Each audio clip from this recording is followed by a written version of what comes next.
2 years into the pandemic, living with the coronavirus is becoming the new normal, in some countries at least, as they ease restrictions. Now, the COVID fortress of New Zealand has announced its plans to reopen borders gradually. After keeping all guards up for over 2 years, New Zealand is finally set to reopen. Officials have announced that they will begin easing curbs in a phased manner, under which fully vaccinated citizens from Australia will be allowed to enter the country from 27th of February, while vaccinated citizens from rest of the world can visit New Zealand from 13th of March.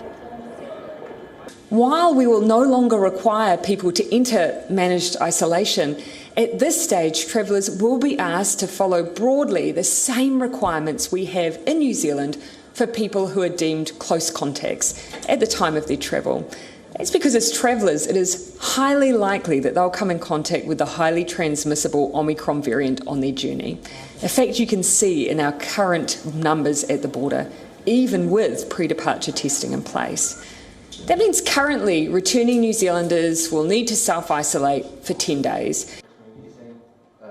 In recent times, Auckland has often been at the receiving end of criticism.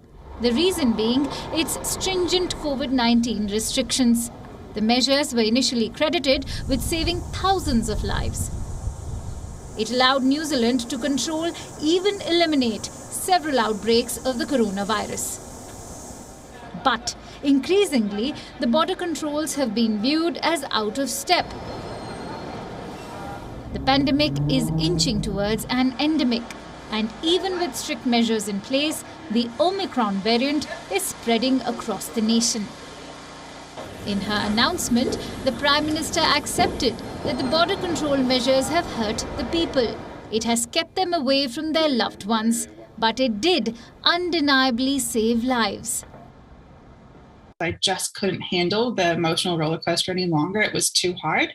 It was starting to really get at me because it's, I miss home. Lord. Moving to a new city in the middle of a pandemic in America is definitely not the easiest thing to do. And phone calls and Skype and FaceTime and all that are fantastic, but nothing replaces being home. The New Zealand Unlock plan has 5 stages. Step 1 is the entry of vaccinated Kiwis. In Step 2, jabbed Zealanders from other nations will be allowed entry. This applies to a number of critical and skilled foreign workers. The next step, limited number of foreign students will be allowed entry into the country. Step 4 will allow people from countries that do not need visa on arrival to travel to New Zealand. And in the final step, expected to be in place by October, all other visitors and students who normally require a visa can come to the country. Bureau Report, WION World is One.